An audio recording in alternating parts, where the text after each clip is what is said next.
Ladies and gentlemen, welcome to another episode of Mixed Mental Arts. I always try and do a fake fight announcer voice, which is just generally not very credible. I did just come from kickboxing, and I was just talking on the phone to my girlfriend, and she was like, "So did you kick and box at the same time?" And I said, "I'm pretty sure that I kicked and boxed at the same time when I wasn't supposed to, and then when I was supposed to, I did them out of sync." So I really have no fight credibility, but the voice is cool. And also cool are my two guests today, Reid Nicewonder, a.k.a. Sonic the Hedgehog, longtime cinematographer and general AV guru in the mixed mental arts community here in LA, and then Adam Strange, also known as Friended. And this podcast came out of a conversation with David Sloan Wilson. Oh, really? I didn't know that. Oh, no, it did. Yeah. Wow. Okay.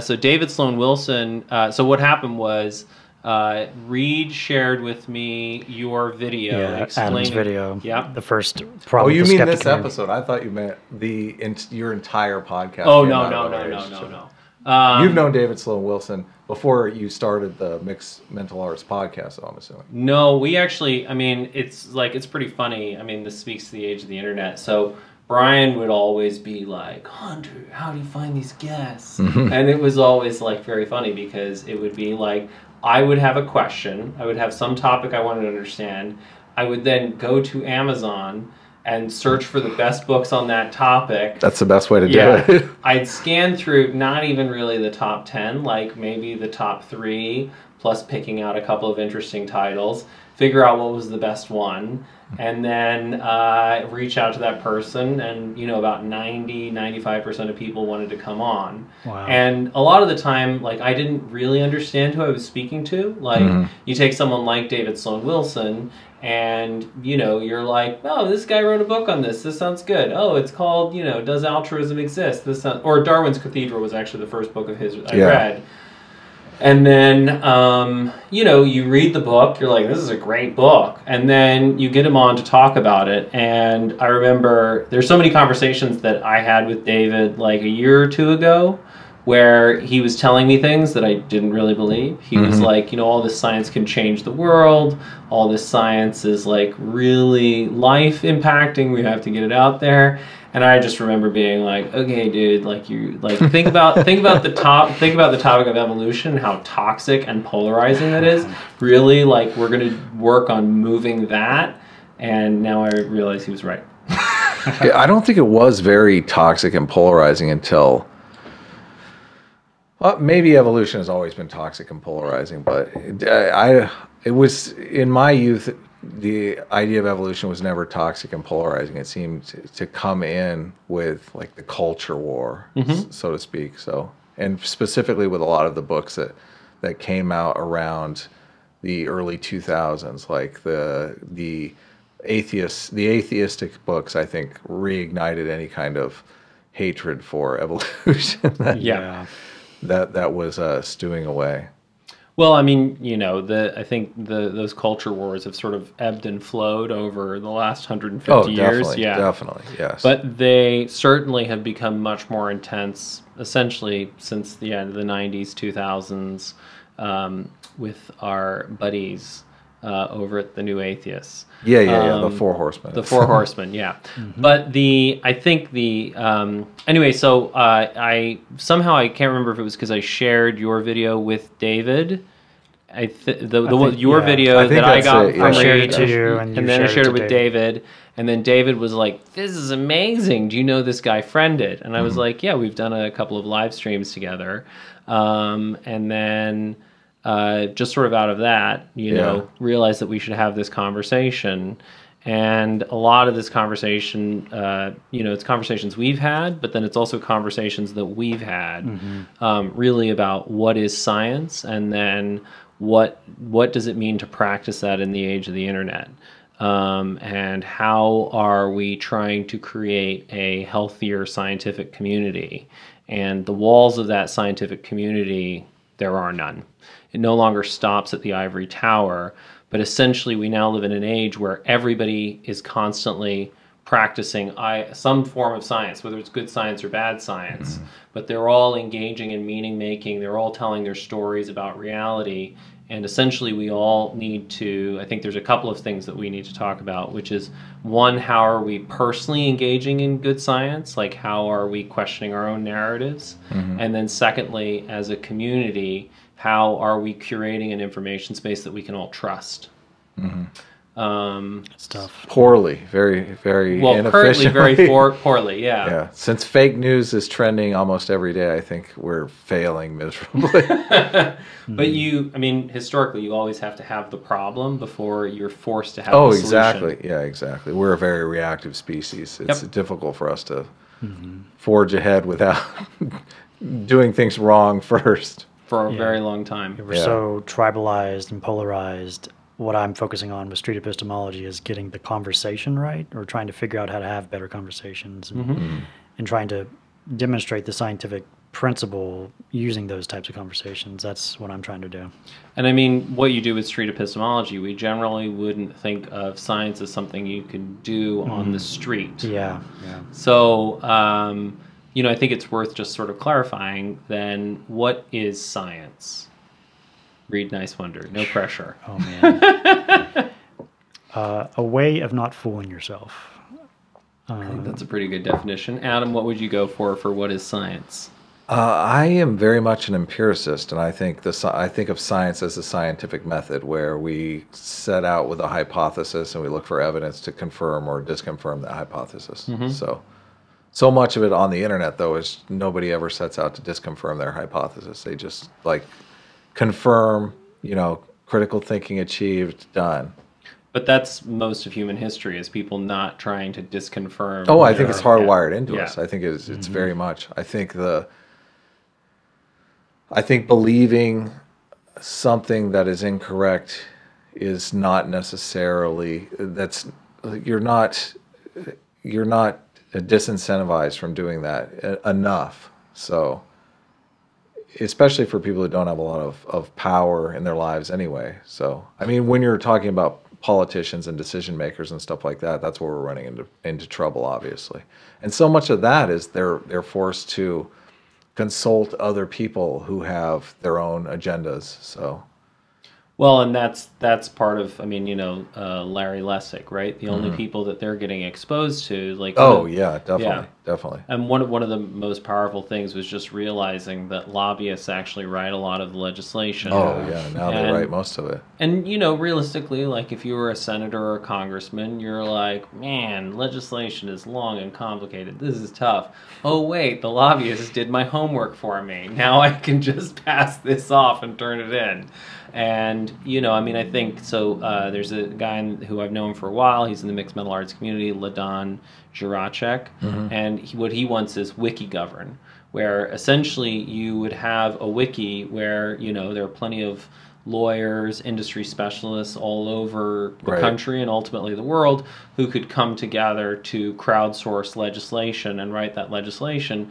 And if you could present politicians with that alternative, then you now have a much more viable alternative where it's no longer either write my own legislation, which I don't have the staff, honestly, or the time or the money to be able to do that. Or just the information, they don't know the market. Yeah, I think a lot of it, they think it's not morally objectionable for them to do that because they, in their mind, tell themselves that they're consulting the experts. These people have the most information necessary to do it right. That is a very interesting idea. I'm super into. Have you looked at selectorate theory? Have you done any podcasts on the Dictator's Handbook? Dictator's Handbook. Yeah. That idea. I mean, what he's talking about, it basically takes the ideas there and puts them into practice because you're widening the number of people that have a say in the legislation that's made.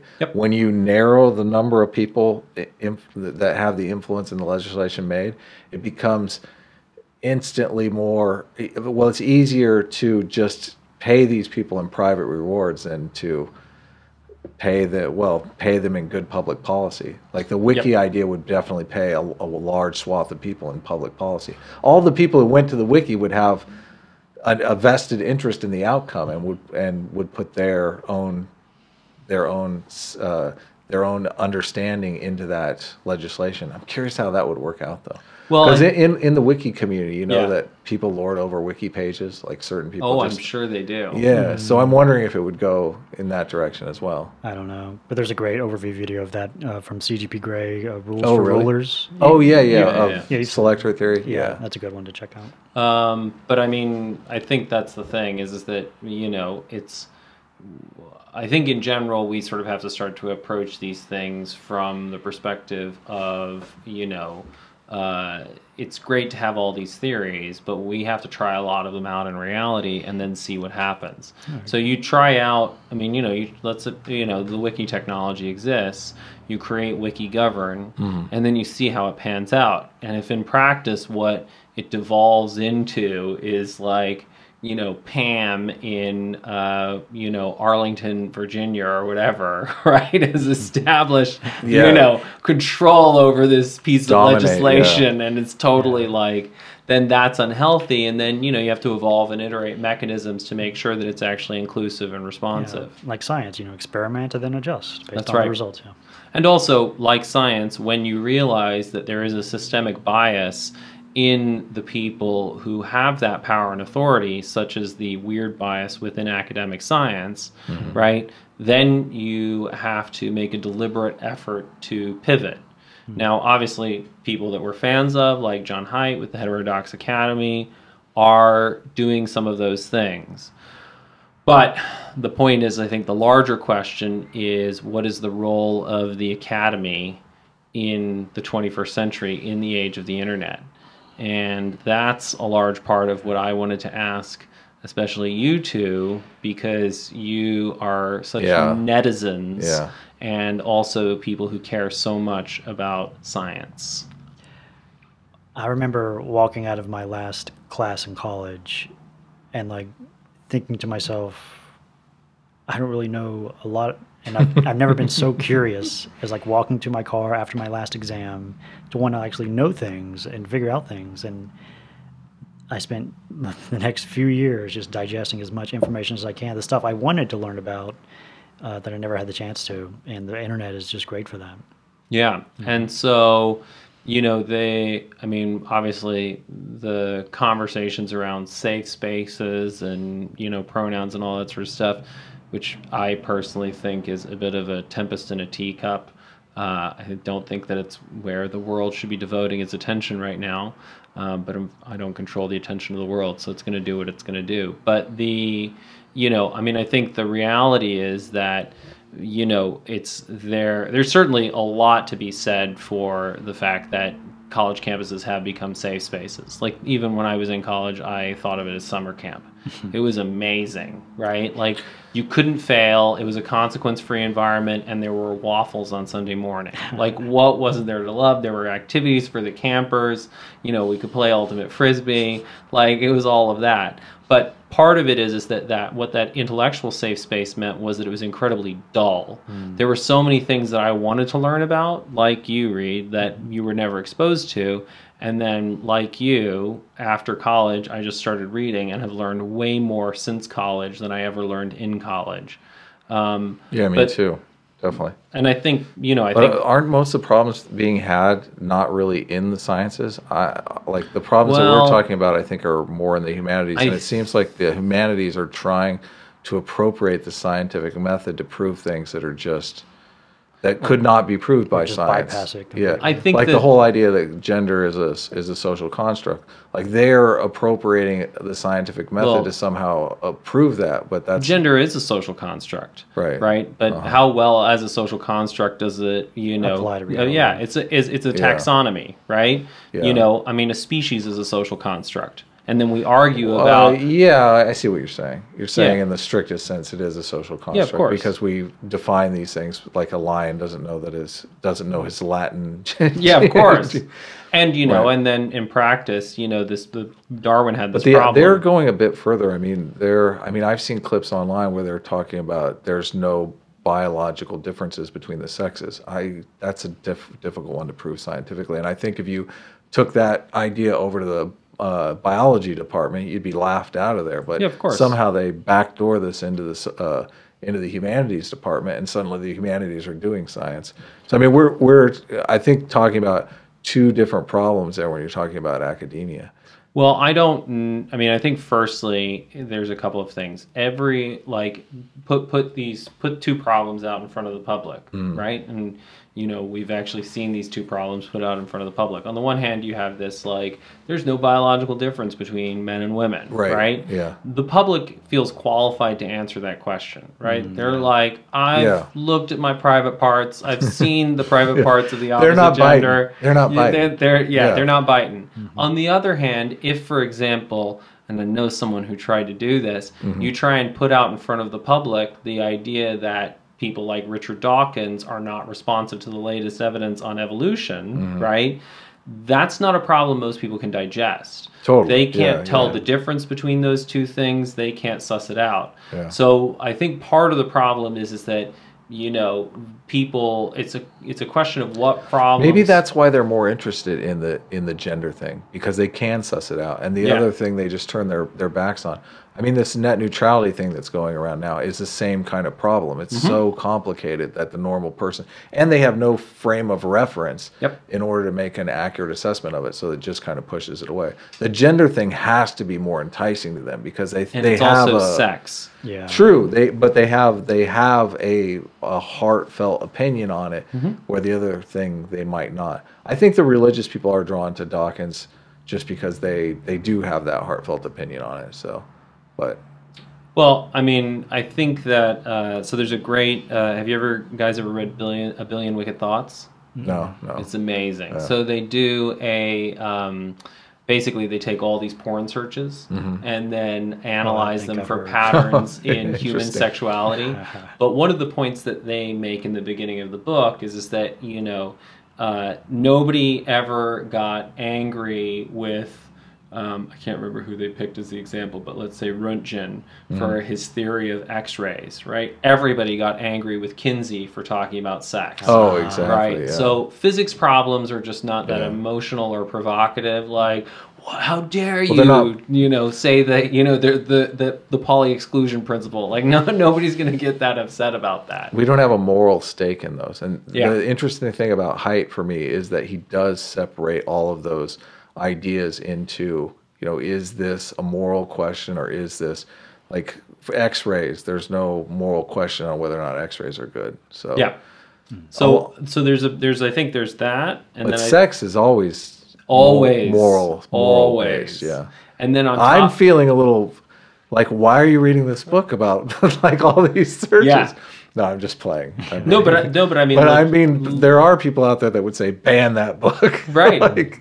And there are lots of places where you can't have a conversation about that. Oh, book, definitely. Right? Yeah. Even like we had Chris Ryan and Daniele Bolelli on the podcast, and Brian Callen was very clear. Like, I've avoided reading your book "Sex at Dawn," Chris, because because the part of the problem was, I mean, I think honestly, like, Brian is slightly worried what he would find out about human sexuality. Yeah.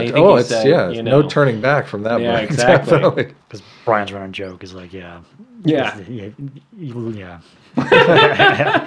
You're like looking over your shoulder at your wife. Exactly. Going, Yeah. All of a sudden, you're putting apps on her phone to find out where she is at all times.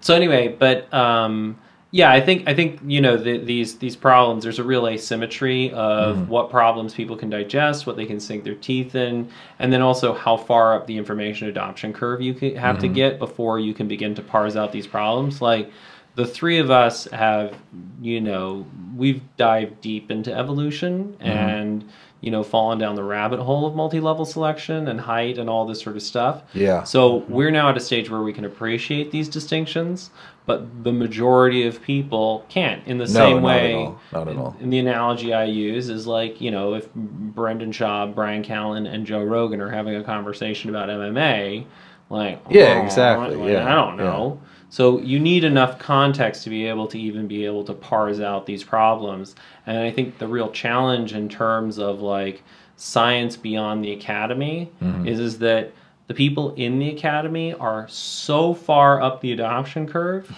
that then they don't have the ability to communicate those problems to people who have like no exposure. It's Dunning-Kruger writ large. It's like the curse of knowledge. If you're so far into the weeds or the details, you can't remember what it was like to not know it at all. Yep. And so My question though is, do people need to know this stuff? Is it essential for them to live their lives? I feel like so many people, it's non-essential, and it only becomes essential when certain issues come into play that get their ire up. Like we had mentioned, the Four Horsemen delivering these books, the end of faith, the God delusion, what is Hitchens' book, like the tagline is "Religion poisons everything." God is like, not great, yeah. Yeah, they're antagonistic towards a community that I think would not have even considered atheism if they hadn't been antagonistic. I mean, they probably feel that the religious community is antagonistic against them because these random surveys come out, and I think Dawkins even cites it in his book that George W. Bush said something about like atheists should like be deported or some random thing like that. So maybe I'm wrong. Maybe they're always antagonistic towards atheists, but I feel like there's a lot of antagonism going back and forth that I question really the need for, because it really just does take away from, like, why can't scientists be doing their stuff over here and the broader population be doing their stuff over there and just have a mutual respect for one another? Well, and why can't we also divorce the problem of whether God exists and how reality works? Which I think are... That's like Reid's thing, though. I think Reid is more in the... I don't know. Rid that from our psyche. Which I'm super curious about, because I'm resigned to the fact that people are going to be irrational, and I honestly see it this way. The humanity evolved with these cultural apparatuses, and I feel like those cultural apparatuses were designed very much by evolution to be the best that they could possibly be for the kind of software, the brain software that we're all running. So when we're talking about tinkering those cultural apparatuses to get them better, I mean, so much of the science is going towards like learning algorithms, which is basically setting up like an evolutionary process in a computer and letting the computer design the software itself. Well, that process has run with these religions. So I kind of am just wary of tinkering with them when they've run through this process for as long as they've run through them. Like, how do you make changes to that and not come up with things like the Mao's Great Leap Forward, where like your entire nation is starving to death? Like, so you're worried about like the rationalists messing up like algorithms? Yeah, definitely. I mean, that stuff lived through Mao's China. It just lived through it on the down low. And you often wonder if maybe the people that survived, I mean, Haidt talks about it in his book, how when the famines come, the people that live are the ones that can hoard resources to themselves, who trust one another, who are in these small religious communities. And I'm curious, like, if there's anything on record. I just read a book recently on the Mao's China thing and the Great Leap Forward. I'm curious if the reason why religion survived through that was because those are the people that kept together and monopolized the resources, and all the atheists that just went with it, they were the ones that ended up starving to death because they had no one to turn to. Maybe, I don't know. Yeah. So, but I think that, are you an atheist? I mean, I'm only bringing apatheist. Yeah, I describe myself as I'm an apatheist as well. But this conversation came about because I made a video, and the video was very antagonistic towards the idea that atheists a lot of times want to say that religion causes suffering, and I don't think they have the scientific evidence to back them up. And David Sloan Wilson made this beautiful blog post giving like all of the evidence, putting together a great argument. So, I mean, I just cannibalized his argument for my video. So, but I'm sure that all the evidence that David Sloan Wilson brought together was cannibalized from the scientific literature. Oh, definitely. He's quoting from books, and I'm using his quotes and whatnot. A lot of people commented on that, though. they all want to send me to an edge.org an edge.org conversation Steven Pinker, yeah, exactly, the false on allure of group level selection. See, this is what first of all, it's like 9 years old. It's and they also in general like there's a playbook for that they have evolved for dealing with David Sloan Wilson, which is that article, which I've seen like 1,000 million times. And then, they have certain other things like you try and bring up, the problems with the selfish gene, right? And then they pull out this thing that like, oh, Dawkins didn't want to even call it the selfish gene. He had another title that he had in mind for Dawkins was cannibalizing that from another guy. I mean, the other guy, he basically popularized another guy's idea. I don't remember the other scientists. Well, Dawkins is the one that got credit for it. Well, but you know who else was like, they want to say David Sloan Wilson is a quack and he doesn't know what he's talking about. You know who else they said that about? Yeah. This guy named Charles Darwin. When he came along, like he was, I'm serious. Well, the whole idea. Also, Darwin confirms a lot of his ideas. Well, yeah, and exactly. also is even hinting already at a lot of his ideas, right? Yeah, and it's the same definitely. thing, like also Adam Smith. Right? It always starts with one lone quack. Okay, that's how it changes. Yeah. That's how things change. So I just wanted to give a voice to that lone voice in the wilderness. I often feel like I'm like a lone voice in the wilderness, but sometimes I wonder if I'm just doing it to be edgy because it's fun. Like these people get so triggered. But that's also part of how movements are built, right? Is that definitely. You get a group of people who also have a problem with the orthodoxy, and then they start to evolve and develop, and and that's the nature of this progress. But one of the most interesting things, though, about the anti-theist community is that I really do think moral foundations theory illuminates them very, very much because they're basing their moral foundation on like honesty is the highest virtue for them. And violence is the worst thing. Yeah. And truth. Right. Those are the three cornerstones that they make reason sacred. Yeah. But what is the reaction that I get so much? Do they ever read, because you spent time in this community, like, is there ever a clear definition of what reason is? Science, basically. So it just becomes this massive circular logic of like, reason is good, reason is science, science is good, therefore reason is good. But the moral, like lying to people is, what moral foundation does that relate to? Is it fairness? Because it's unfair to lie to people? Is it? No, but it's more. Is it loyalty? It's more like authenticity, right? But that's not one of the moral foundations. No, it's not. That's why. That's what's fascinating to me about this. I mean, I've talked to Jonathan Haidt.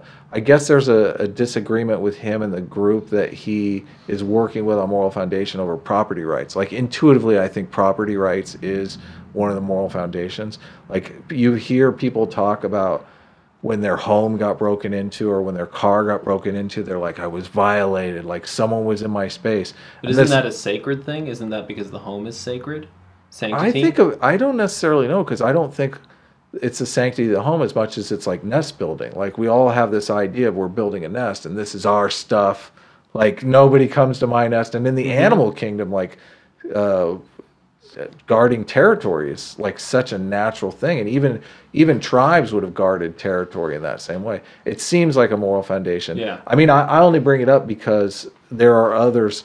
Actually, I think Haidt's the one that's a proponent of it, and the other people in his work group say other moral foundations can speak for this. But the honesty thing is an interesting thing for me, because the anti-theists all the time want to tell me it's immoral, that religions are immoral because they're based on lies. Yeah. And those lies offend a moral sensibility. They very much do offend a moral sensibility. But is it linked to loyalty? Is it linked to fairness? Because if you're in an exchange with somebody and somebody lies to you, you feel cheated, right?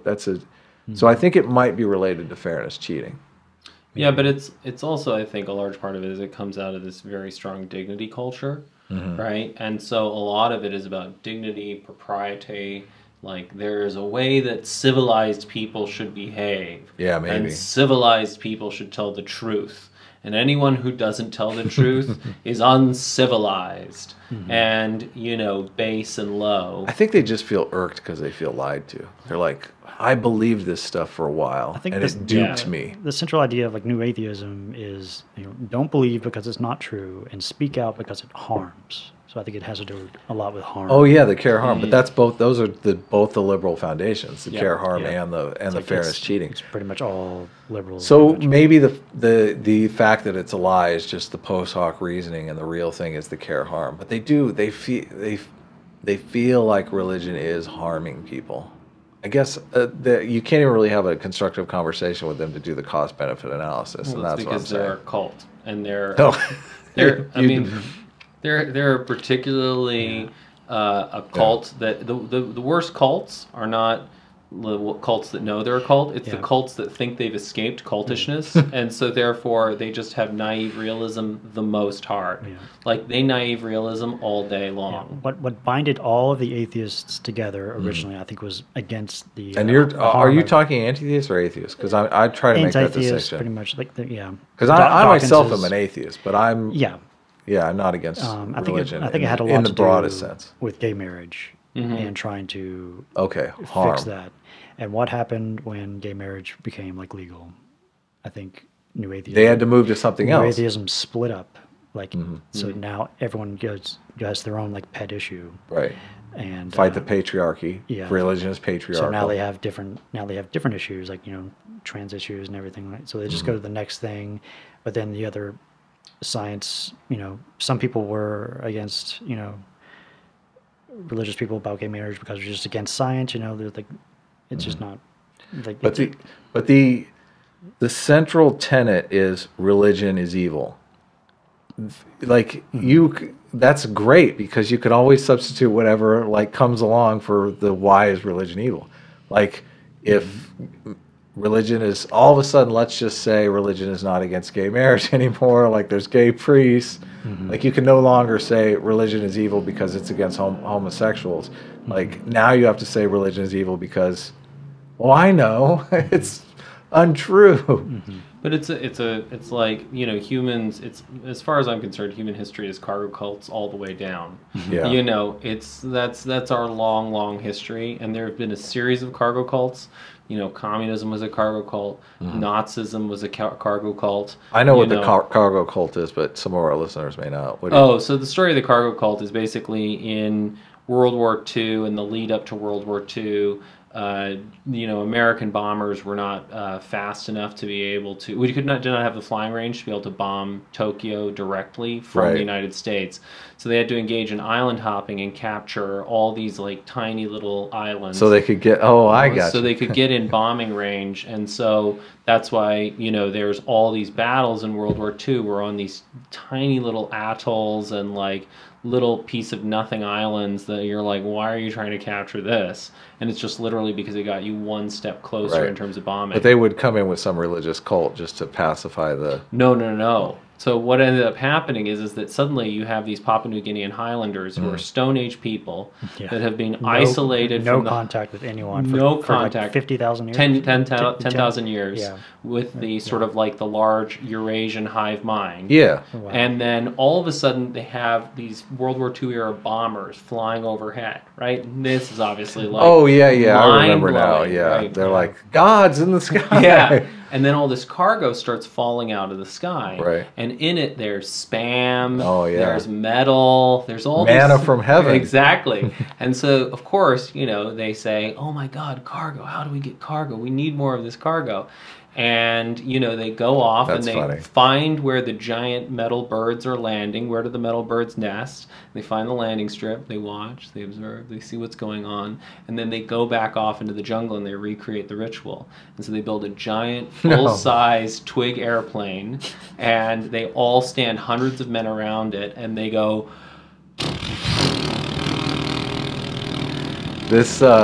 waiting for it to take off. But the cargo cults have been going for 70 years. And that is like, Trump has created a cargo cult. And, there's like, it's all religious, right? Like, that goes to our understanding of how copying things, like copying things works out sometimes. Well, but it's also copying starts superficial.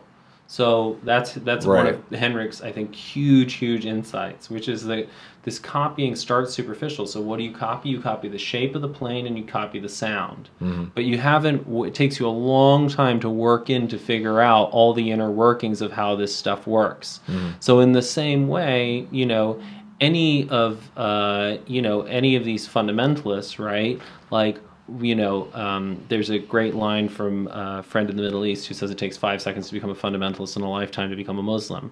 But all of these, it's young guys, right? So young guys who want to be woke as fuck, right? They want to be like the big imam or the big pundit or the thinker, or they want to be like Mark Zuckerberg, or they want to be like whoever it is that has status in their eyes. And then they copy all the superficial elements. So they wear the flip-flops or the hoodie, or, they have like the cut-off pants. They say the sort of things that these people would say, and, they show up to the events, they do all that sort of stuff. But what they're really trying to get is enough access to the person to be able to internalize what they know. But the big problem is that it's far easier to attract attention by being the kind of guy who's like super dramatic, puts on a big show, acts like you know it all, than like to design an iPhone. Yeah, exactly. Absolutely. So, a lot of people, and also most people never meet their heroes. So it's not like this, you're explaining the whole Trump phenomenon here perfectly, because it's like it's a lot easier to be big and blustery and get all that attention than it is to, run a government. Of course. Yeah. And especially to figure out what's going on. And also in terms back to what can people sink their teeth into, it is far cognitively easier for a human to understand there were jobs here, they went to China, we will bring the jobs back from China, than to understand the story that those jobs aren't coming back. There's a process of automation going on that is systemically destroying these jobs, and we're going to have to invent a radically different economy. And I had these conversations with one of my relatives in Kansas City, and and some of his friends, and you would talk to them about automated trucks and stuff like that, and he'd be like, "That's not going to happen for 50 years." What? And, and it's like I would send him articles, but obviously those articles were so massively uncomfortable, right? Or they just ping-ponged off, he couldn't even engage with them.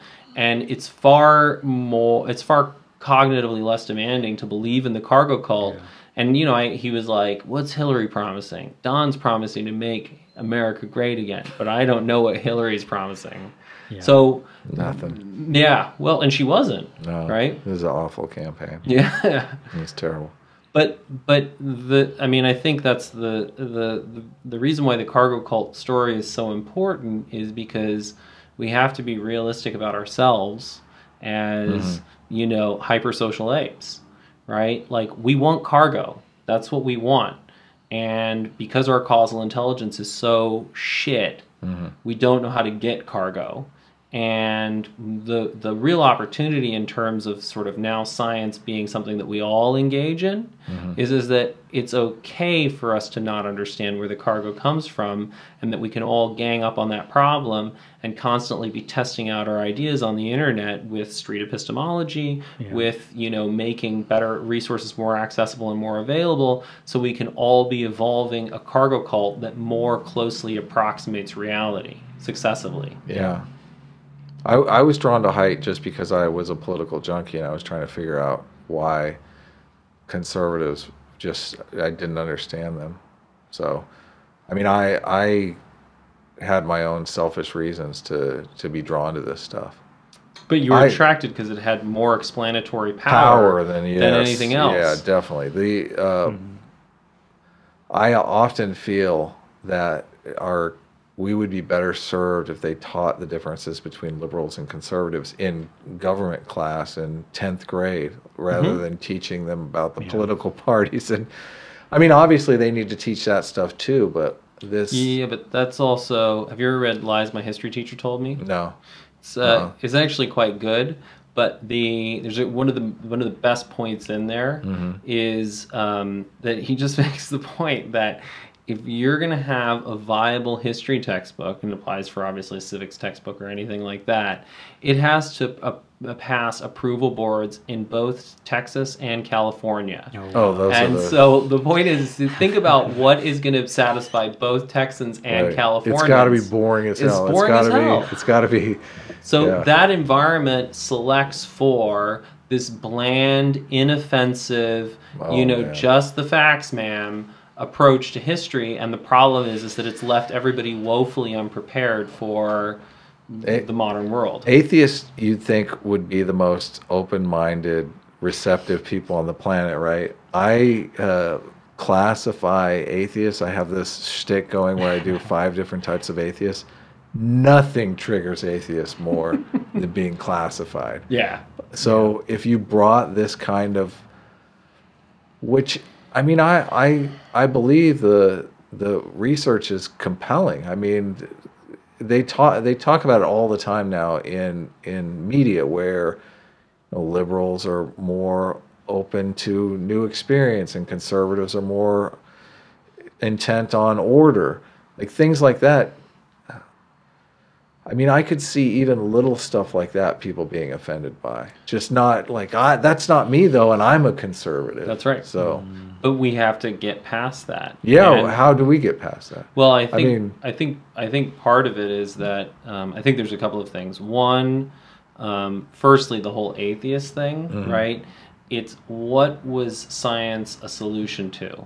And in the mind of sort of the anti-theist crowd, science was a solution to the problem of religion. But the fact that religion is a problem is just is the basic, as you said. Why is it a problem for them? It's a problem for them because it's not what they grew up with. The religion they grew up with, like there's actually a great... So is it not just a tribal thing? Is it of not course, just? It's is pure it tribalism. Innately just we're afraid of that tribe over there that they want to force their will on us, and we need to snuff them out before they snuff us out? Because that's what it feels like. Are we still living in that world? Are we still living in that world? I can give my personal experience. Is like I believed I was going to live forever, so then I figured that is not my likely. Then I got angry, and I'm like, why did I have to believe this? And what is this thing that I was raised with? Like, why is this happening? So you feel so that is because that is where Reid grew up? Fairness cheating. You felt cheated. I did feel. I felt cheated of my time.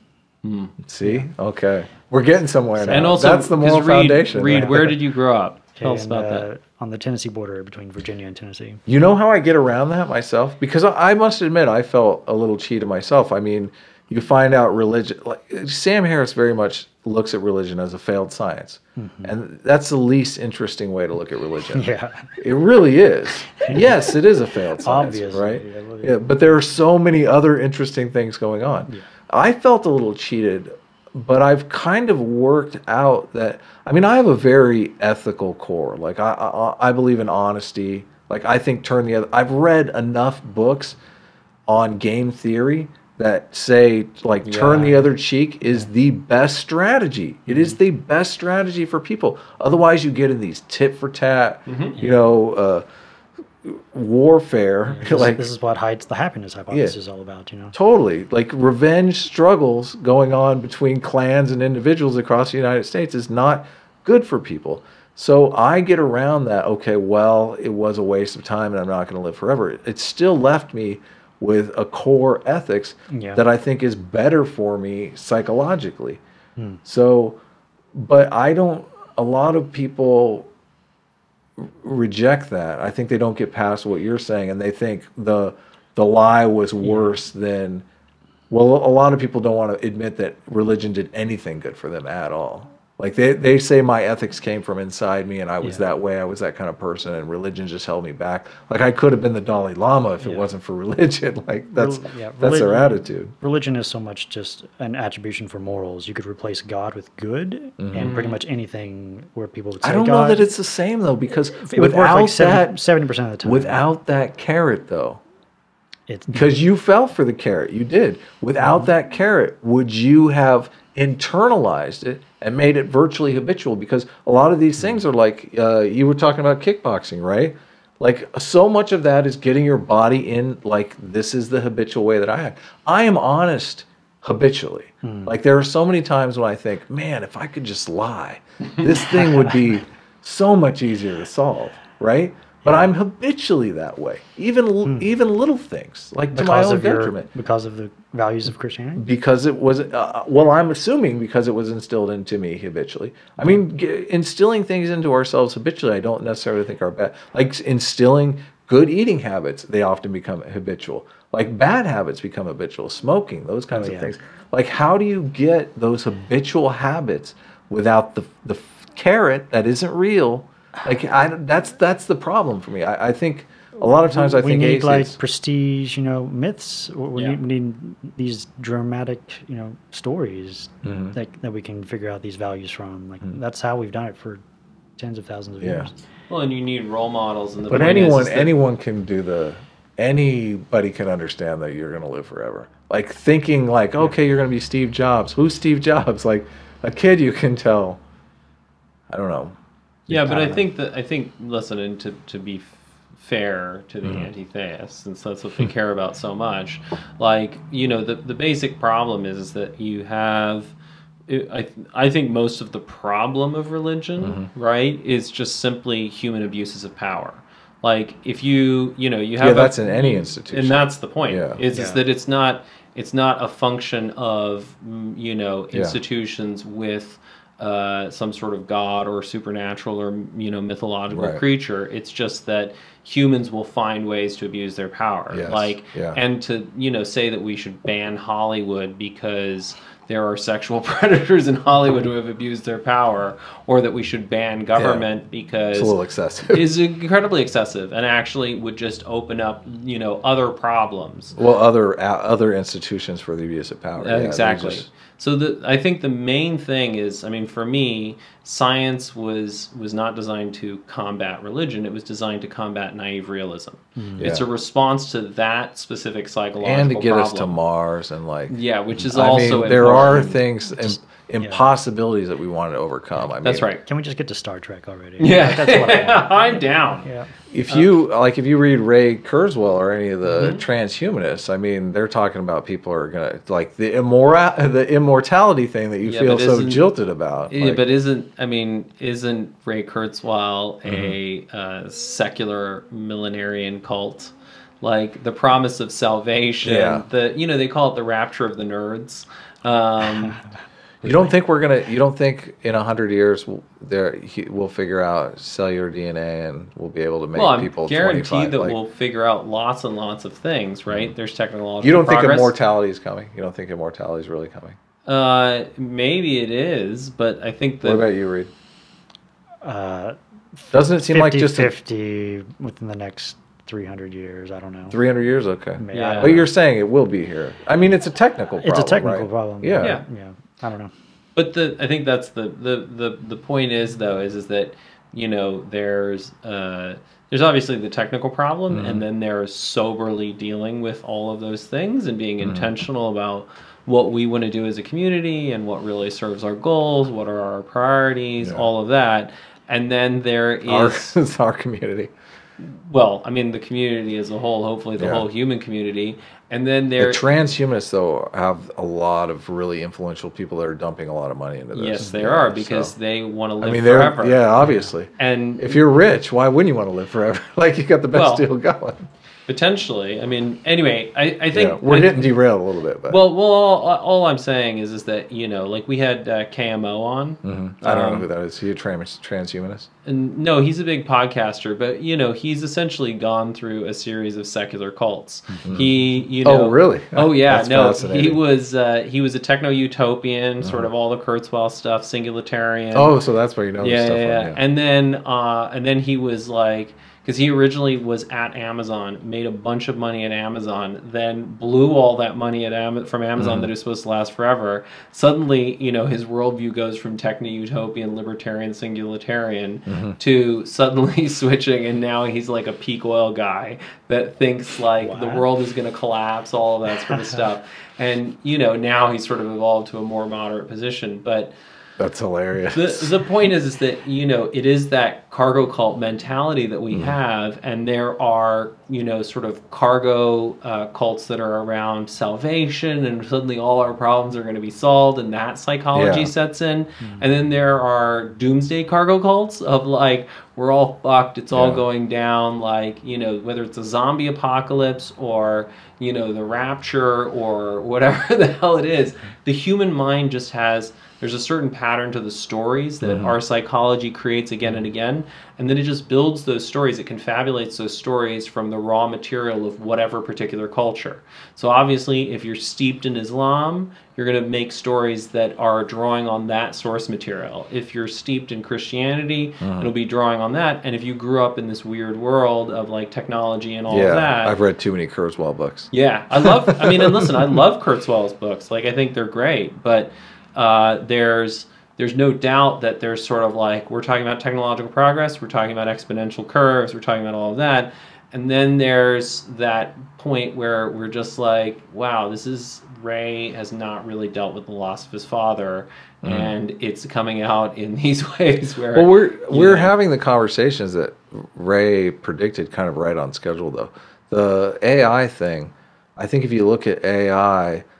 I don't think people examine AI in the right light. The way to think of AI is like the race to the nuclear bomb. Like whatever nation gets to AI first could have major sway over the globe for an indefinite period of time, the same way the United States had a major sway over the world for an indefinite time because of our access to nuclear weapons. Like that reshaped the globe. Yeah. But to run with your analogy, right, it's that people get AI, but then the United States then had to maintain a lead on nuclear weapons, where it's like we had the ability to create more megatons, deliver missiles further. We had different delivery platforms. So there's going to be this continuing AI. But don't you think that nations probably learned from that? And that the nation that gets to artificial intelligence would rather use that artificial intelligence to keep the other nations from accessing it? Because that's a scenario that could not necessarily play out with nuclear weapons, but could very easily play out. Restraint.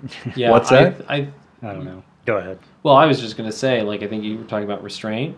Like, I think in general, like, from Henrik, right? What do you mean a lot of restraint? Well, absolute power corrupts absolutely, as you say. So that's a lot of... Well, I'm talking in terms of... we came up with nuclear power, right? And nuclear power has certain applications to it. Like we can drop a bomb. We didn't drop a bomb on Moscow to keep them from getting nuclear weapons, right? AI has a lot of different applications that you could prevent another nation from getting AI in a very different way that's not necessarily dropping a bomb on Washington, D.C. So you're saying I'm saying if China got AI first, and like they're already messing around with our elections, then we should use it responsibly and like make sure no one else makes it, or what are you saying? Use it responsibly. I think, well... I don't know how that would work. And I also... Well, I'm just saying, whatever nation, these are the ideas that Sam Harris is wrestling with, because any entity that gets that ahead of time, keeping that away from other people would be... The ability to deny other people these things is fucking retarded and shows no knowledge of the history of technology. Well, I don't. It depends upon how far you're willing to go with it and what the applications of the power are. So let's think about this, right? So firstly, not to be like apocalyptic or anything, but do you not think right now that there's a race going on? Of course, there's a race, but the point is that firstly, doomsday cults, right? Whether they're religious or secular, have always been good for getting the attention of followers, right? So I don't think people are really. I don't think this is like a follower type thing, though. Oh, there are people. Were there cults around nuclear weapons? Like when nuclear weapons, it's like it was. The Manhattan Project. Nobody knew about it. Like I don't think a lot of people are talking about this stuff. No, but there's some interesting clips online of Obama talking about this stuff, and I think one of the problems I have with Trump is I think Trump is kind of technologically illiterate in this What? kind of He's stuff. amazing at Twitter. But no, but you know, there have been lots and lots of doomsday cults throughout history, right? Are you saying And this is? I'm like, are you I saying think this is a doomsday cult? I think that the obsession with like, you know, so a lot of this comes out of Nick Bostrom's superintelligence. Yeah, right? I've read. Yeah, I've read and all we those had Nick books. on the Yeah. podcast and all that sort of stuff. What's Nick say about this stuff? Well, Nick's book is basically 1,000 million different ways That we can destroy ourselves. Yeah, it's basically like you may think that you can make an AI and you put it in a sandbox and the AI can't get out, but the AI is smarter than you, so it gets out of the sandbox. First of all, I'm not talking about us accidentally programming an AI to the gray goo hypothesis, where it just sucks in all of our resources and turns it into some golf ball making AI turns the world into golf balls because it doesn't know any better. I am talking about weaponized artificial intelligence to the point where if the Chinese have an AI that can go through the internet and basically hack any system and do whatever they want, there are all kinds of options that they have. Okay, so the United States. I'm not talking about an apocalyptic thing. Well, I'm talking about a lot of. Didn't we restrain a lot of political power around the world just in the fact that we had nuclear weapons? I mean, you could make an argument that so firstly, a lot of the Middle East is shaped over the fact that they're worried we're going to invade. Okay, so firstly, a lot of what Nick Bostrom is talking is essentially gray goo scenarios, right? Yeah, and that's why I'm not talking those scenarios. Right, and the point is that I think the larger point, like, are gray goose scenarios possible? Of course they're possible, right? But I'm not even saying gray goose scenarios. But just to clear that out of the way so we can then focus on what you are saying, right? So, they are possible. The basic point is that the people who would get us into we have this basic asymmetry where we have this small group of very wealthy, very skilled individuals who are fucking around with this stuff. Yeah. And then the vast majority of the population is so disengaged that there's no ability to hold them accountable, right? There's like a tiny fraction of the world that even knows or thinks about this stuff. And the point is the three of us sitting here do not have the power to be like, hey, Google, let's like really talk about what you're doing with your AI strategy. Is it really responsible? Do we really want to be going there? Well, we're talking about that, and this goes to my point. We're sitting around having those conversations about whether or not this is ethical. Right. I do not believe that the government in China is sitting around having these conversations about whether or not it's ethical. I don't either. Yeah, so that's what I'm saying. But I think the key thing is the globe doesn't. We're in a prisoner's dilemma here. Well, we are in a prisoner's dilemma. The whole thing is a prisoner's dilemma, and so I think the first thing though is that and I'm not saying the Chinese are going to accidentally get to gray goo. What are you saying, Hunter? What I'm saying is, so firstly, the ability to deny the technology to other people, right? So the United States would have loved nothing more than to deny nuclear weapons technology to the rest of the world. And they could have done that. No, they couldn't have. How could they have not done that? They had the bomb first. They could have flown over Moscow. They could have dropped a bomb on Moscow. Yeah, they could have, but what would have been the repercussions? Firstly, they didn't deny the technology, and the reason why they didn't deny the technology because there were people who didn't, within the United States' effort, who didn't think the United States should have that. Moscow. Well, no, should have that power alone, and deliberately leaked nuclear weapons secrets to the Russians. Oh, really? Wow. Oh, yeah. Okay. So you're going to have individuals always like Edward Snowden or whoever who have problems. In China? I'm sure there will be. I'm sure there will be. Where's the Edward Snowden of China? But also, atomic physics existed. That potentiality exists everywhere on the globe. And building an AI they could build a completely different AI than us. Yeah, exactly. Yeah. But I don't. But the raw materials and the pieces already exist in the world, and more people will put them together. Just as more and more nations have put together nuclear weapons over the last 70 years. So I think that, the ability to deny other people technology is very difficult. Your only hope is to race so far up the pyramid of hobbits that you're further ahead of people.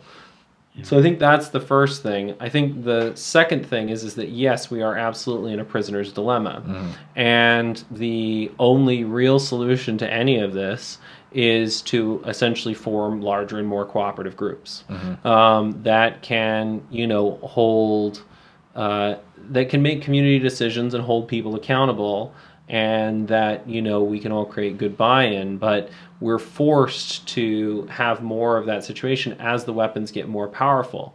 Like a lone wolf in the Middle Ages couldn't do much damage. Like what? He's got like a broadsword and he just goes crazy in the village green. A lone wolf now potentially could make a nuclear bomb and kill hundreds of thousands or millions of people.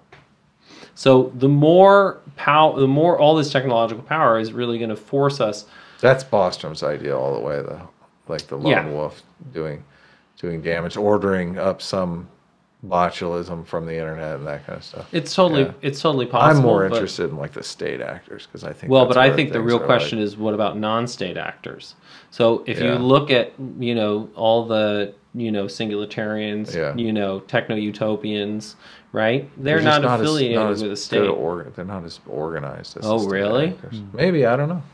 I think there's lots and lots and lots of things. Or look at what happened with Linux or Mozilla or Firefox. Why not get a group of hackers that decides that they want to figure this thing out? I just want to state on the record that I'm not an end of the worlder. That's good. That I'm not one of those apocalyptic type people. Yeah. I think everything is going to be just fine.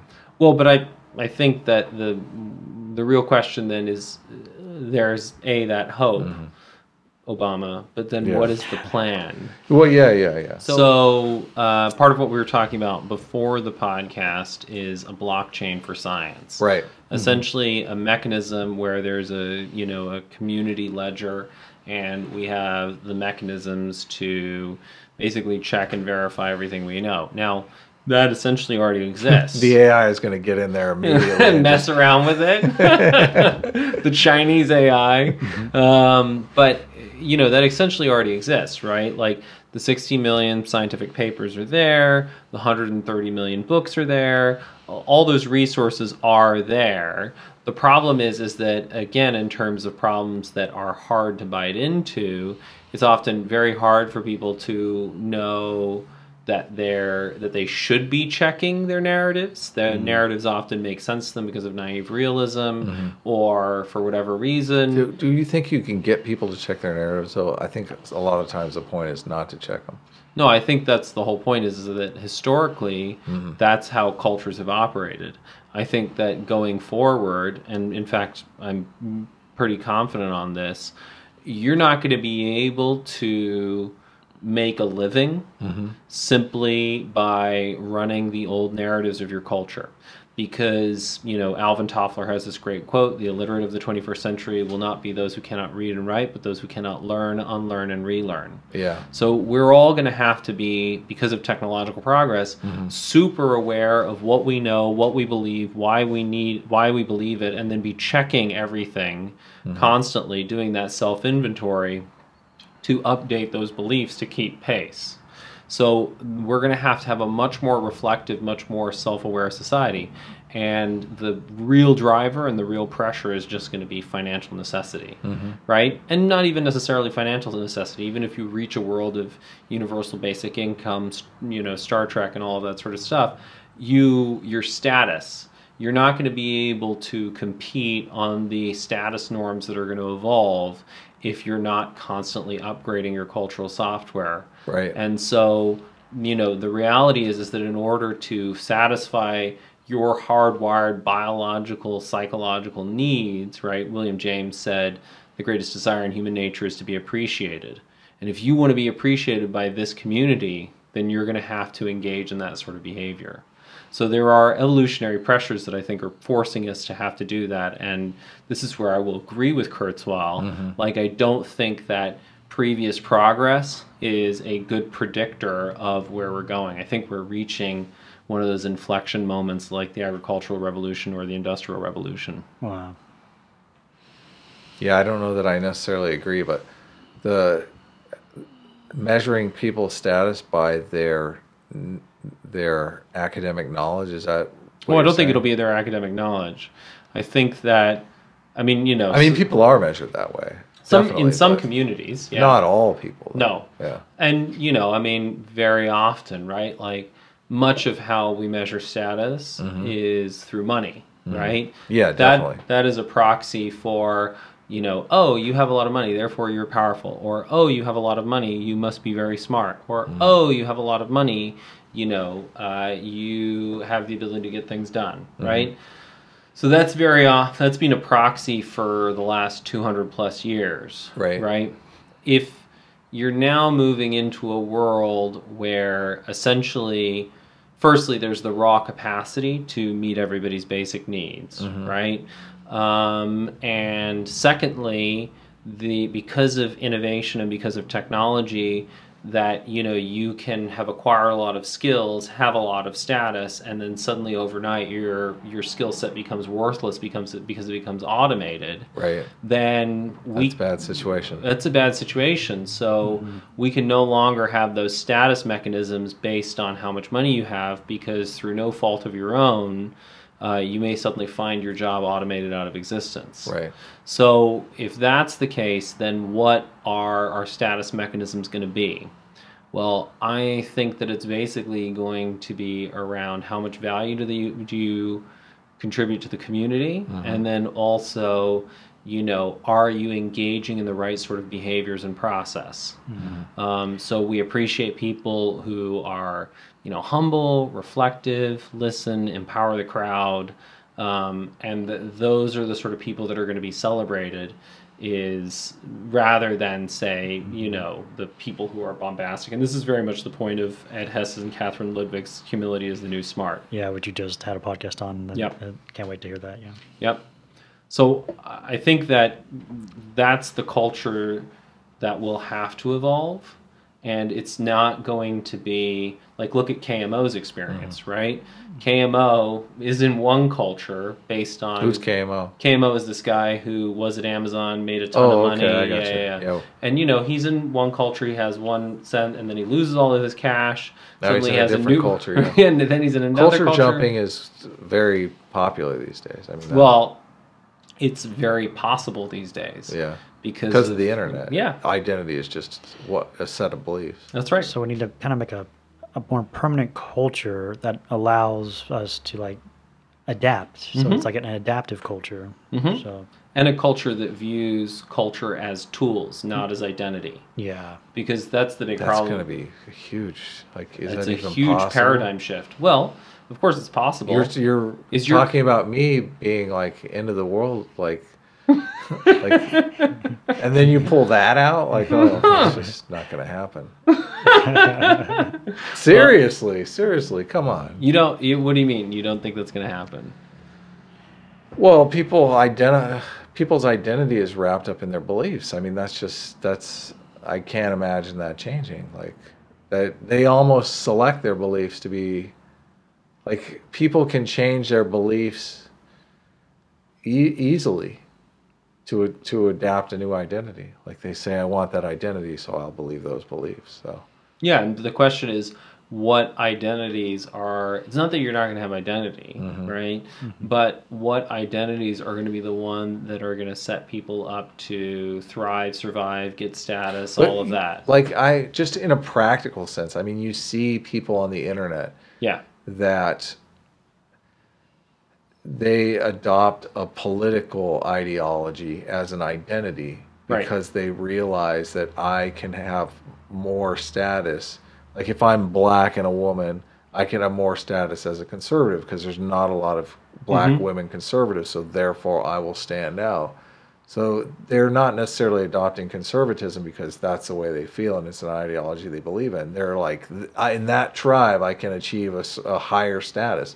You see that all the time. They're trying to achieve, but that's the point. They're trying to achieve emotional needs that are not getting met in their society or their community, right? Well, I think they're just trying to increase their status. I think everybody's trying. Yeah, to but do that's those emotional need. Yeah, I mean the desire to be appreciated. Yeah. That's what William James is talking about. Yeah. And the problem is that in general, especially I think in the West, a lot of people feel massively underappreciated. Oh, definitely. Yeah. And that's so much of the dysfunction of the society, and so much of what it's going to take for the society to be fixed is to provide a society in which everyone is appreciated simply for being human, right? But then, just because... that's like a very liberal point of view. Well, but then, and this is the much more conservative aspect of that, we then have standards for your behavior, we have standards for responsibility, we have a standard for code of ethics. Right. And I think... Where does that standard come from? Just out of curiosity. I think that comes from the community hashing out what its norms are and what its values are. Yeah. And what it ultimately produces the kind of results that we want, right? So, it's like... the story, one of my favorite stories, the Cobra effect? Do you know the story? It's a great story. So there's, in the Raj, when the British were controlling India, they had this problem with cobras. Cobras were like attacking the locals and attacking the white people, and the white people Too bad were they didn't dying. have cell phones then, because that would have been awesome. That would have been I the would real love to see those solution. clips. The big Cobra attack of like 1999. Yeah. And so the Raj decides the British come up with a solution, which is they're going to put a bounty on cobras, right? Really simple. We want to get rid of cobras. So 5 rupees, every cobra you bring in that's dead, you get 5 rupees. So they started the program. It's a great success. They get all the cobras. All the dead cobras are coming in. It's so good, right? Insects. What do cobras eat? Well, no, just cobras. Just no, but cobras. I mean, you take out all the cobras. I you're sense trying a turn is coming. There's a here. turn coming, but you right. don't just So and then they start to notice that even though all these dead cobras are being turned in, that the number of cobra attacks is not going down, right? And not only that, they've noticed that it's the same people who keep on bringing in these cobras. I gotcha. So they follow the guys back to the slums where they're living, and they find out that they've been farming cobras. And so they're like, well, this was clearly not what we wanted, so now we're going to shut down the program. There will be no reward for turning in dead cobras. So now the cobra farmers have all these cobras, and they're like, we're not going to feed cobras that we're not making any money on, so they release the cobras. Oh, no. And so now there are more cobras than there were before. Yeah. So unintended consequences. Unintended consequences. And the point is that happens all the time. And increasingly, what I think will evolve, especially as, there's William Easterly's The Tyranny of Experts, right? And experts create those sorts of problems all the time. They have some theory, they implement it, it creates all these problems, but the people for whom the problems are being created have historically not had a voice. Now they have a voice because of the internet. And as that happens, those sorts of unintended consequences will be hashed out, and currently will end up like evolving better and better and better solutions that incorporate the different perspectives of lots of different people. Someone's going to turn in the cobra farmers. Yeah, exactly. And say, hey, you assholes. And then they take a cell phone camera picture of like the cobra farms, and then that shit will blow up on the internet. And then the guys who came up with the Cobra Bounty program will look like assholes. They'll either get fired or censured. But even that, at a certain point, we will have used firing as a mechanism for dealing with the fact that experts are isolated and don't know a lot of information so often. It's like we can't just fire everyone every time they fuck up. So increasingly we'll develop a culture that analyzes mistakes and doesn't make people wrong, but just sort of is trying to develop better mechanisms together. So there is a dialectic process that is working itself out through all this technology that ultimately will lead to everybody sort of having a better and better blockchain for science and a more and more accountable mechanisms for how we handle these sorts of issues. Yeah. Okay. Doesn't mean that there won't be people in leadership positions, just like there's Captain Jean-Luc Picard, who we would all be honored to serve under. But, that leadership will be a more accountable leadership. And, we're just living through the sort of rough transitional phase where the old order is collapsed, and now we're in this state of Kekistani chaos, and the new order has not emerged yet. Yeah. what can we do to facilitate this? And I don't know. Well, I think the point is that that's exactly why I wanted to bring you guys together, because you guys are way better at YouTube than I am. Oh, okay. But I'm not really, though. We're like totally, we're small channels. Yeah, we're pretty so, small channels. yeah, but you're... We understand the culture, I think. Yeah. Yeah, you understand the culture, and then also, I mean, you know, you're what Spiros Michalakis calls two-trick ponies. You both understand the culture of YouTube. You understand the technology. This setup is amazing, Reid Nicewonder. And then you also understand the science. So you're going to be the people who are going to know how to move these ideas. Well, we know how to, I would say that I have a firm grasp on how to manipulate people. And I don't necessarily know that I can manipulate people. Like, one of the reasons why I am a smaller YouTube channel is because I have sort of like this, I'm ethically conflicted about pressing people's buttons in certain ways. So, and I've seen lots of channels blow up around me who aren't necessarily, well, whether they're not ethically conflicted or they don't know. People are very tribal and they play into that. So I don't know that, I'm skeptical I can grow a channel on putting these ideas forward. So I don't know about you. I don't know either. I think we can try. Yeah, definitely. Well, and I think part of it is, you know, like, it's figuring out how to make these things more and more accessible, right? So yeah, the ideas are out there. The desire to obtain those ideas, I don't necessarily know is out there. I think the relevance has not been established. Yeah, so, exactly. And I mean, I'm always looking for ways. It's an attention economy. It really is. And I'm looking for what people want to fix their attention on, and trying to incorporate these ideas into that. Like, you know, I did some debates with vegans online. Vegans they're like a culture. A cult. Yeah. Well, they're a culture in and of themselves. But I seized on the opportunity to have conversations about moral foundations theory in the context that they wanted to have those conversations in.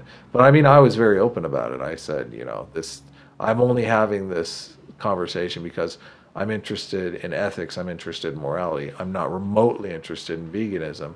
You guys seem to be interested in veganism as it relates to morality. Like, they wanted to continually say that, you know, eating meat is immoral, which a lot of people don't buy into.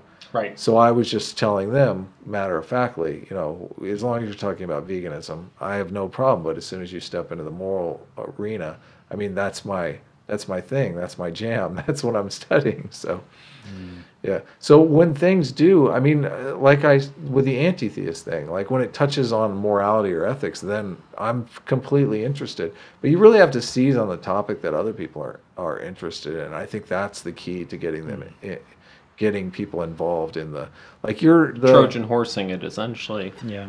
Yeah, I mean, Trojan horsing is not necessarily the best way. I mean, as long as you're telling them, hey, hide the broccoli, right? Like, is that what they call it? Oh, well, okay. I mean, that's what Jordan Harbinger at The Art of Charm calls it. You were talking about the cultural things, and I mean, I was kind of, there are a lot of different, like, the fight right now, I think, you know, the alt-right comes up a lot. Yeah. And the SJWs, or social justice advocates, comes up a lot. And that's really a battle between multiculturalism and monoculturalism. And I mean, like you say, you're apathetic about religion. I'm pretty apathetic about religion. But what a culture is by definition is a set of norms and practices. So in a multicultural society, you're going to have different norms and practices competing. But the multiculturalists have I mean, how do you build a culture where you're going to respect the norms and practices of 20 different cultures? And those cultures are, like, how do you construct norms and practices out of that? Like, this whole pronouns debate is trying to... The SJWs, like, and that sort of version of multiculturalism... Some people find that term offensive, just... That's fine. And at this point, like, I've offended basically everyone, so I'm good with that. I don't care. And this is 2017. Everybody needs something to be offended. So if I can give them the opportunity to be offended, then I'm doing my service as a citizen of the United States. But no, I mean, SJWs, right, and the whole multicultural crowd don't understand culture. Yeah. Like, Not you don't at all. understand No, any culture. No, not at all. Right? Yeah. I mean, like, the whole narrative around cultural appropriation, right, shows... Well, that's exactly what I'm thinking of. Yeah, it's. I'm just going to say it, even though you're not supposed to use this word. It's retarded, Yeah. right? It's because totally retarded. you just have to look at food. Any food is a mix of of a lot of different foods from lots of different places. Pizza is a product of cultural appropriation. Yes. Banh mi is a product of cultural appropriation. Sushi. Hey, what's Asian fusion? They even have it in the name. It's cultural appropriation. Cultural appropriation is delicious. Yeah. Like, we should encourage more cultural appropriation, right? The question is, how is the cultural appropriation done? Is it done consensually? Is it done with mutual respect? Or is it done, Well, they would argue no, and we would argue I don't care. Well, it's still, the banh mi still tastes delicious, even if it came out of French colonial occupation, right? Pizza still tastes delicious, even if, Cortez, conquered the Aztecs. And the Aztecs were not sweethearts, right? Like, the whole reason why a lot of the surrounding peoples were willing to collaborate with Cortez was because he had a tendency to human sacrifice, or the Aztecs had a tendency to human sacrifice their subject peoples. Yeah. So if you got a choice between the guys who are human sacrificing you and the Spanish, who maybe don't, you're going to choose to side with the Spanish. Yeah. So these are all asinine narratives, but like, they have a child's understanding of culture, right? And the real thing is true. Yeah, the thing is to like just say like, no, you guys don't actually understand what you're talking about. That's okay. Like, we all start from not knowing what we're talking about, and then we learn and we get exposed to things, and most of the exposure that we've had has actually come outside of college.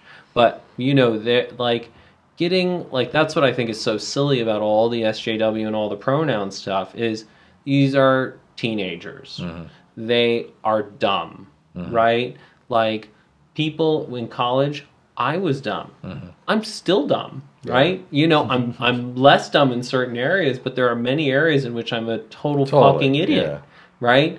And the more that we just accept that we're all total fucking idiots, right? Like, any individual human, on balance, we can all agree that Hunter is dumb. Yeah, I'm dumb. It's one of any time that we do a chat, right? Yeah. One of the big things that comes up is that Hunter is dumb, right? So we could just agree on that and move on. I'm dumb, but I do know that cultural appropriation tastes good in my mouth. Yeah, I've been called dumb occasionally too, and I just. Yeah. I work with teenagers. They kick me in the nuts and they call me names. Like, at this point, like, I don't care. What's Haidt's metaphor of, like, individual humans are like the neuron in the brain. Yeah. Individually, we're not that smart, but put us together. That's right. We can be smart. Well, and that's exactly... But you guys are talking about reorganizing a brain here. Yeah, that's exactly what we're and talking I'm very skeptical that... I mean, I think the brain is there. Like, there's minor tweaks. But the brain reorganizes itself. What big piece of information would you get out there if you had the naive realism? I'd agree, but also, like, what is naive realism? Naive realism is the tendency to confuse the way we see the world for reality. Yeah. Right. And Haidt describes it as the greatest obstacle to world peace, because it's what leads people to think like, I see the world as it is, and then it's like, no, you're an idiot, I see the world as it is. So it's that psychological so it's not feature. understanding that that people are seeing the world differently, and yourself. And that everyone's culture makes 100% sense to them. Yeah. Like, the fact that your beliefs make perfect sense to you tells you literally fucking nothing.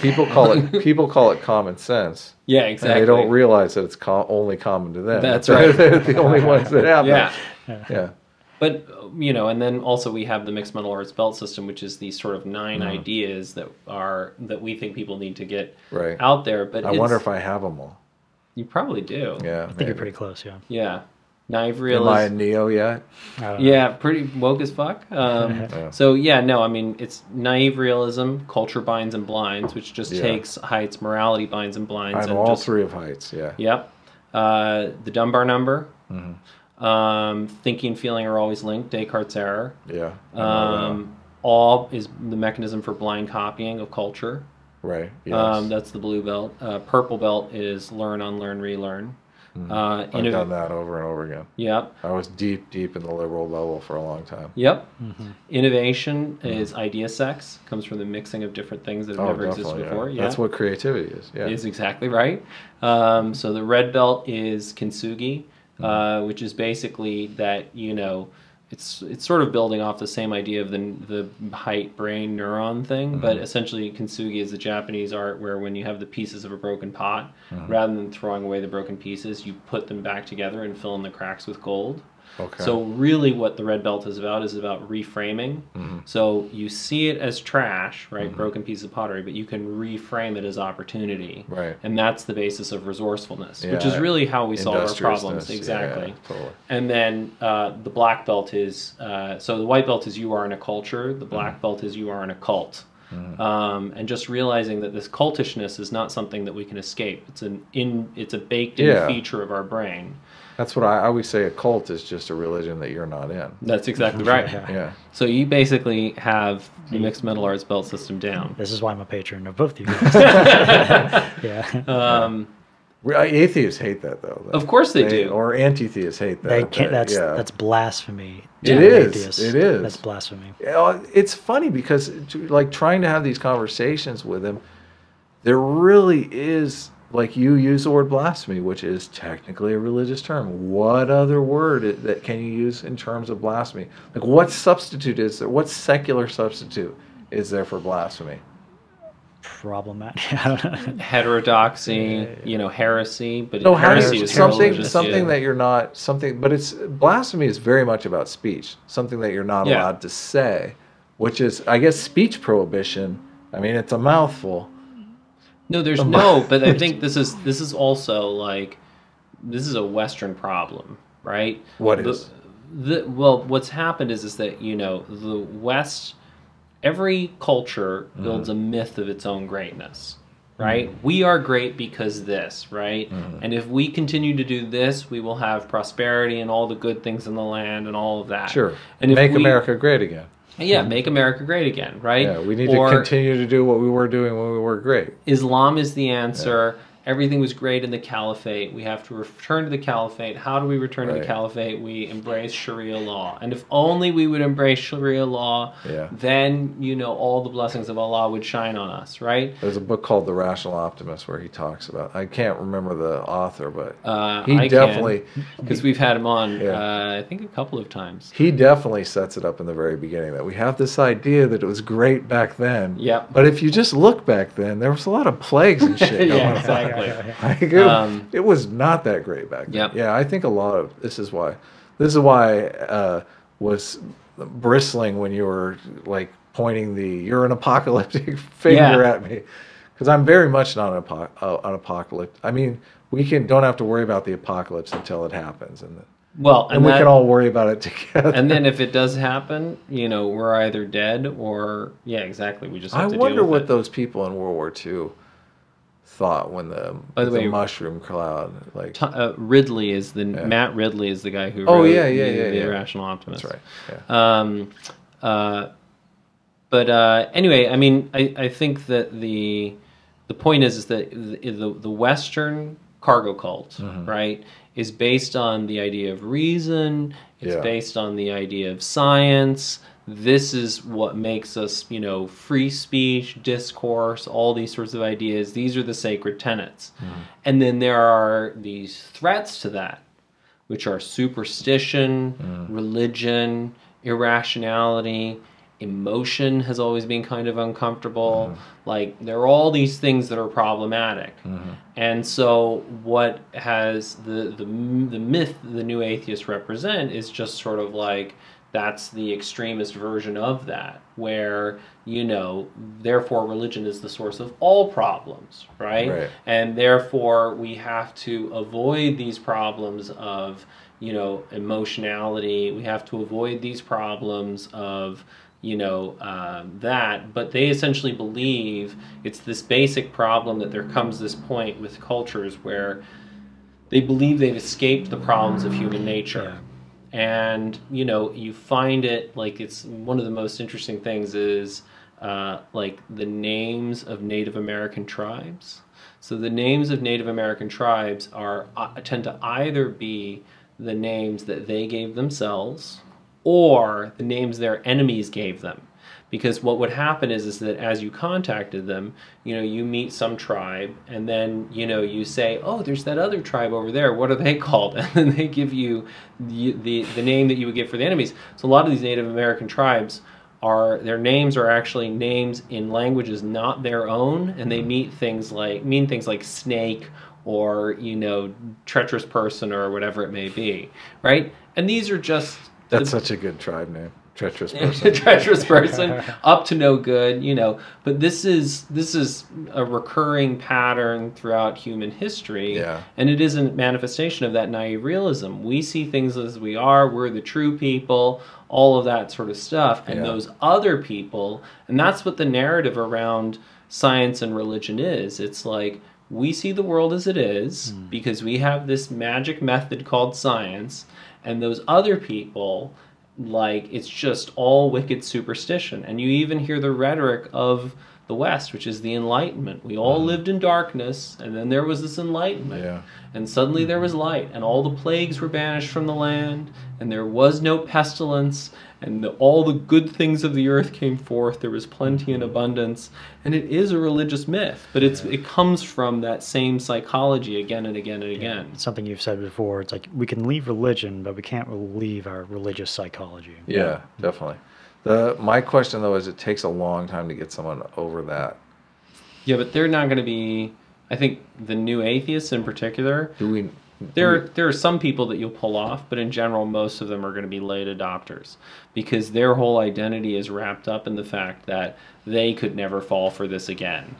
Yeah, and so that's dangerous. Yeah, so but they're not going to be the people who are going to listen, and the people who are going to listen are going to be a lot of people who don't have their identity wrapped up in that and just want things to work, or they want some practical tools for helping educate their kids, you know, helping deal with the job-ocalypse. How do I have a job when, like, things are constantly being disrupted, you know? So, I mean, in terms of that relevance, I think it's like practicality, making it useful to individuals, and then the sort of the larger social stuff is basically, it's about the economy, stupid.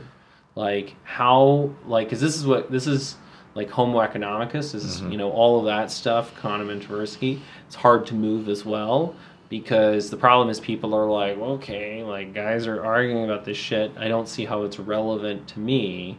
And it's clarifying how it's relevant to you getting paid and laid. Are you making a pitch to change culture in big ways? Yeah. Okay. You're making a pitch to change culture in big ways. Not overnight, but we're trying. Know. It's a marathon. Yeah, it's a marathon. It's the long game. Yep. What are those big ways? Yours is minimize the impact of religion. Yours is develop a secular religion. Is that a fair assessment of it? Mine's just one tool in the process of, like, having better conversations. Right. That's going to have to be, that's a perennial goal.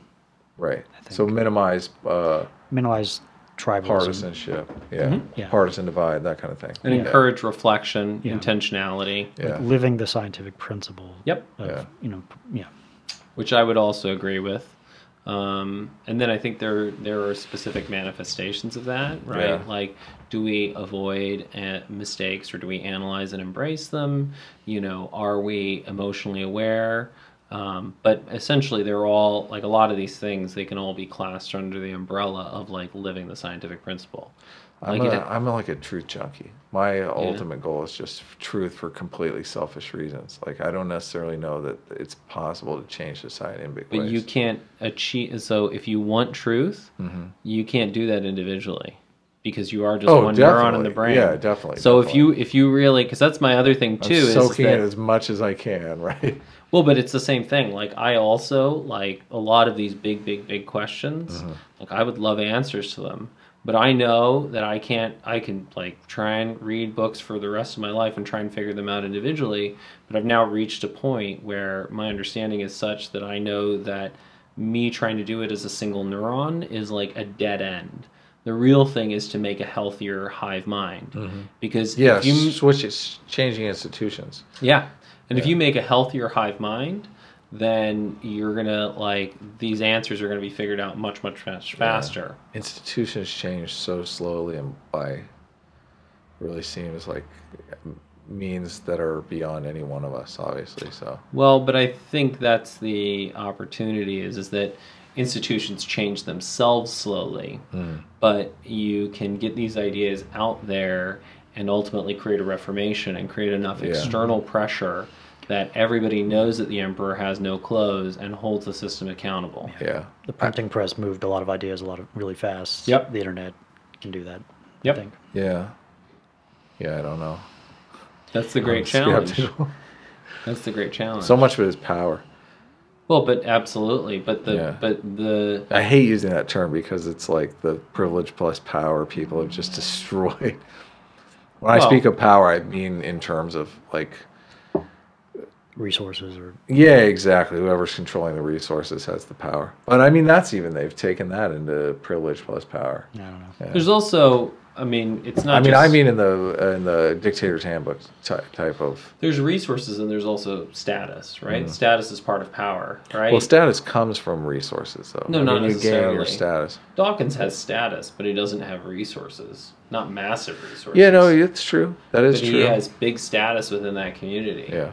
So and then Well, the status came from him having a best-selling book, though.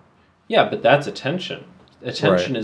is or you can say that Yeah. attention is a resource. Yeah. If you have lots of attention, then that's a resource and that's power. And it's maybe attention is maybe the most important Sure. resource because you can ultimately leverage and channel that to lots of other things. Yeah. Especially today, yeah. Yeah. That's what Trump has done. Yeah, exactly.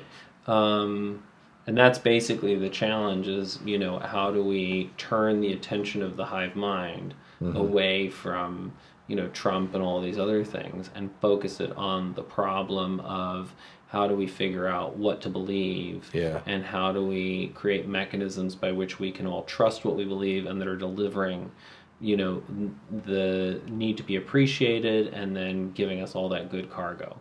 And that's the basic challenge is how do you turn the attention of the hive mind? Yeah. And that's what we're engaged in. Yeah, fake news is a huge problem. Yeah.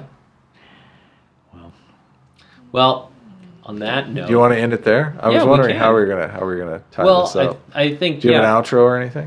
I can outro right now. Okay. And I think the main thing Cut is that part out. Though. Well, but I think the main thing is that it's like AA. The first step is admitting you have a problem, and I think what's great about you two, what I appreciate about both of you two, is that you are two-trick ponies. Yeah. And What are the two tricks? well, one, you understand the science, you understand the scientific method, you And understand the we're- problems of yeah. human psychology that are baked into us, And we're memers. and you're memers. Yeah. And so We're on the front lines of the meme war of Exactly. 2017. And you have the ability to figure out how to move all of those ideas into a way that can go viral. Yeah.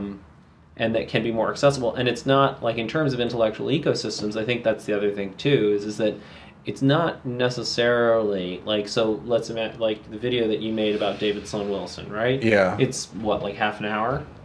It 20 is, minutes. yeah. Yeah. It's- So it's half an hour, 20 minutes, something like that, right? It's not necessarily that you, per se, are the one who makes this stuff blow up so people get it. It's entirely possible that someone sees it and just as you repackage... Passes it on, yeah. And passes it on in an even more digestible form, figures out how to tap it in. That's the only way stuff goes viral. Yeah. Is that somebody picks it up and, like, if, pick any celebrity retweeted the video, it would go Yep. viral. Yep. They have the ability just to pick what goes viral. That's right. Yeah. And so, that's the challenge for us is creating a healthier intellectual ecosystem. Yeah. And a successively healthier intellectual ecosystem. And, it's not necessarily that any of us will get the credit for our work. I Yeah. think that's the most important thing is that, we may be a link in the chain and either we never know that we were the link in the chain or alternatively that the community never even realizes. But, if you're doing this work for, And so I think in terms of that deep desire to be appreciated, it's going to have to come from the knowledge that we're all doing everything that we can to fix it. Making videos, I encourage anyone to make videos just because it forces you to really examine your ideas and also to research ideas that are out there. Well, if you're making videos like me, I mean, some people are just talking in front of the camera, so. Yeah. Well, that's, I mean, you know, it's like the old thing of like the best way to study is to make a study guide and then throw it away. Definitely. Exactly. And it's having to process and break down that knowledge to communicate it. Yeah. So, I mean, that's also absolutely true. The best way to learn these ideas or any ideas is to try and teach it. And that's like if the more the world realizes that, then what's going to be happening is that everybody is going to be, you know, constantly trying to teach their knowledge to better understand their knowledge. Yeah. And then you're going to end up with successively better and better and better and better teaching tools. Well, this was fun, guys. Thanks for... It was an absolute blast. Thanks for having us. Thank you. Thanks for doing it. Yeah, sure. Ladies and gentlemen, this has been Mixed Mental Arts, and it's been my pleasure to have on Adam Strange, aka Friended, who you can find on YouTube. Yes. And Friended Forever. It's Friended Forever, yeah. And then also Reid Nicewonder, who you can find at Cordial Curiosity, also on YouTube. Yeah. Anything else you guys want to plug, you netizens? No. No? That was fun. All right, perfect. Thanks a lot, guys. Thanks.